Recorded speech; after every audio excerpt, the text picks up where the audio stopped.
ముఖ్యమంత్రి జగన్మోహన్ రెడ్డికి time full bad నడుస్తూ ఉంది. తాను అత్యంత సన్నిహితులు అనుకున్నటువంటి కేసీఆర్ కూడా జగన్మోహన్ రెడ్డిపై తీవ్ర ఆగ్రహం వ్యక్తం చేసినట్టుగా తెలుస్తూ ఉంది. నీ అంతు చూస్తాను, నువ్వు చిల్లర పనులు మానుకోకపోతే అని హెచ్చరించినట్టుగా తెలుస్తూ ఉంది.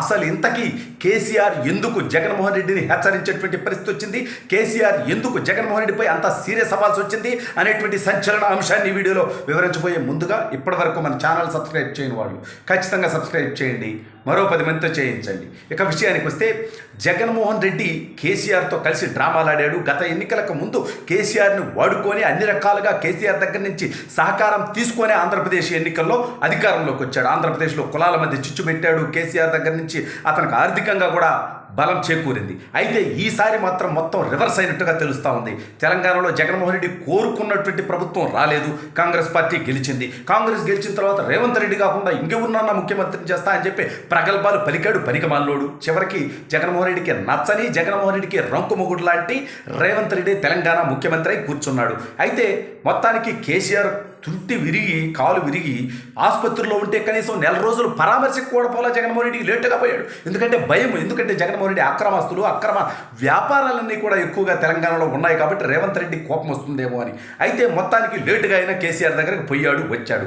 అయితే ఇప్పుడు జగన్మోహన్ రెడ్డి చేసినటువంటి ఒక పనికిమాలినటువంటి పని వల్ల నాకు ఇబ్బందులు వస్తూ ఉన్నాయి, జగన్మోహన్ రెడ్డి చేసేటువంటి తుత్తర పనుల వల్ల నేను అడ్డంగా ఇరుక్కుపోతున్నానంటూ కేసీఆర్ జగన్మోహన్ రెడ్డిపై తీవ్ర ఆగ్రహం వ్యక్తం చేసినట్టుగా తెలిసింది. నీకు ఇంతగా సహకరిస్తే, నువ్వు ముఖ్యమంత్రి అవడానికి అన్ని రకాలుగా నేను సమర్థిస్తే, ఇప్పుడు నువ్వు నాకు ఇబ్బందికరమైనటువంటి పరిస్థితులు కల్పిస్తున్నావు, నీ అంతు చూస్తాను ఇదే విధంగా నువ్వు చేసే పని అయితే అని చెప్పి కేసీఆర్ జగన్మోహన్ రెడ్డికి వార్నింగ్ ఇచ్చినట్టుగా తెలుస్తూ ఉంది. ఓడిపోయిన కేసీఆర్ ముఖ్యమంత్రిగా ఉన్నటువంటి, సరే 2 నెలల్లో జగన్మోహన్ రెడ్డి కూడా ఓడిపోతాడు, అది వేరే విషయంలే. కానీ ఎందుకు వార్నింగ్ ఇచ్చాడయ్యా అంటే, మేడిగడ్డ మేడిపండేనా ఏదైతే మేడిగడ్డ ప్రాజెక్టులో వేలాది కోట్ల రూపాయల అవినీతి జరిగి ఆ ప్రాజెక్ట్ని చాలా నాసిరకంగా నిర్మించాడు కేసీఆర్ అంటూ రేవంత్ రెడ్డి ఏదైతే పోరాటం చేస్తూ ఉన్నాడో, ప్రజల ముందు కేసీఆర్ భాగవతాన్ని బయట పెడతా ఉన్నాడు. అందులో భాగంగా మేడిగడ్డ మేడిపండేనా అంటూ జగన్మోహన్ రెడ్డి స్వంత పత్రిక, నాకు పేపర్ లేదు, నాకు టీవీ లేదు, దోసట్టో అని చెప్పి మాట్లాడడానికి మాటలు రానటువంటి జగన్మోహన్ రెడ్డి ఏపీఎన్ని, ఆంధ్రజ్యోతిని, ఈనాటిని,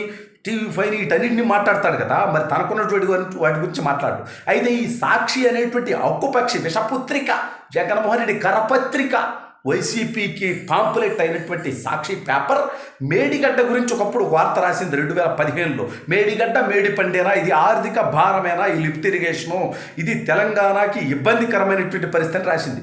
దాన్ని వాళ్ళ అసెంబ్లీలో రేవంత్ రెడ్డి గారి స్పీచ్ సందర్భంగా హరీష్ రావుకి, కేటీఆర్కి, టీఆర్ఎస్ సభ్యులకు చూపిస్తూ రేవంత్ రెడ్డి, ఇది మీ మిత్రుడి పత్రిక, నీ సన్నిహితుడి పత్రిక, అదే రాసిందయ్యా నీ నీచమైనటువంటి భాగవతం గురించి, ఈ మేడిగడ్డ మేడిపండే, ఈ మేడిగడ్డ తెలంగాణకి గుదిబండే అంటూ వార్త రాసింది. ఇది మేము రాసింది కాదు, మేము చెప్పేది కాదు, మాకు అనుకూలమైనటువంటి పత్రిక కాదు, నీ మిత్రుడు, నీ స్నేహితుడు, నీకు అత్యంత సన్నిహితుడైనటువంటి జగన్మోహన్ రెడ్డి రాసిందయ్యా, దీనికి ఏం సమాధానం చెప్తావు అని అడిగితే అసెంబ్లీలో ఒక్కడి నోట్లో నుంచి మాట రానటువంటి పరిస్థితి.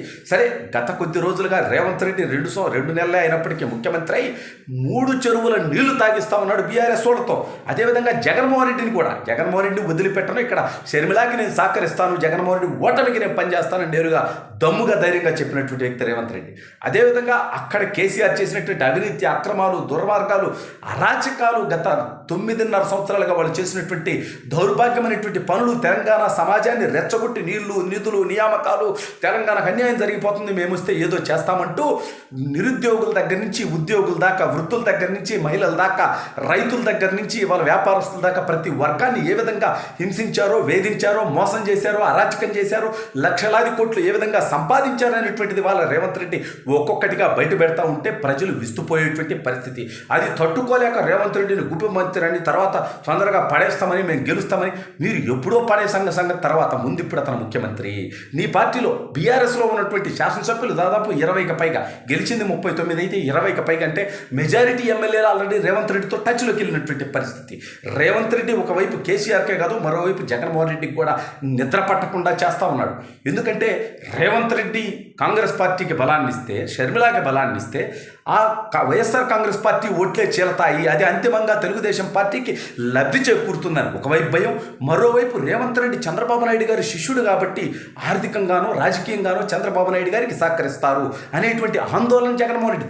ఎందుకంటే గత ఎన్నికల్లో చంద్రబాబు నాయుడు గారి మీద కోపంతో తెలుగుదేశం పార్టీని నిర్వీర్యం చేసేటువంటి ఉద్దేశంతో ఏదైతే కేసీఆర్, కేటీఆర్, బీఆర్ఎస్ పార్టీ నాయకులు జగన్మోహన్ రెడ్డి గెలవడానికి సహకరించారో ఇప్పుడు అది రివర్స్ అవుతుంది, బూమరాంగ్ అవుతుంది, రిటర్న్ గిఫ్ట్గా మారబోతా ఉంది అనేటువంటి ఉద్దేశంతో. సరే, ఆల్రెడీ ఓడిపోయిన తర్వాత అహంకారం తగ్గుతుందా అంటే అధికార మతం అహంకారం ఇంకా కేటీఆర్ అనేవాడికి తగ్గల. ఇంకా తానే అధికారంలో ఉన్నానని రేవంత్ రెడ్డిని ముఖ్యమంత్రిగా గుర్తించమనే విధంగా అతని కారుకూతలు ఉన్నాయి. అవి కూడా కొన్ని రోజుల్లో తిగ్గుతాయి. పార్లమెంట్ ఎన్నికల తర్వాత బీఆర్ఎస్కి ఇంత చుక్కలు చూపించాలి, అటు చూపిస్తాడు, అది వేరే విషయం. కానీ అనూహ్యంగా ఇటు రేవంత్ రెడ్డి లేకపోతే ఇటు తెలుగుదేశం వాళ్ళే కాదు, ఎన్నాళ్ళు స్నేహం చేసినటువంటి బీఆర్ఎస్ కూడా గతంలో సాక్షి పేపర్ రాసినటువంటి హక్కుపక్షి వార్తల వల్ల ఇప్పుడు మేము వివరణించుకోవాల్సి వస్తుంది. ప్రభుత్వం దగ్గర మేము డిఫెన్స్లో పడిపోయేటువంటి పరిస్థితి వచ్చింది. నీ పేపర్ నడుపుకోవటం కోసం, నీ పాంపులెట్ నడుపు కోసం ఈ నీచమైనటువంటి వార్తలు నువ్వు రాయటం వల్ల మాకు ఇబ్బంది జరుగుతుందంటూ కేసీఆర్ కూడా జగన్పై ఆగ్రహం వ్యక్తం చేస్తున్నట్టుగా తెలుస్తోంది.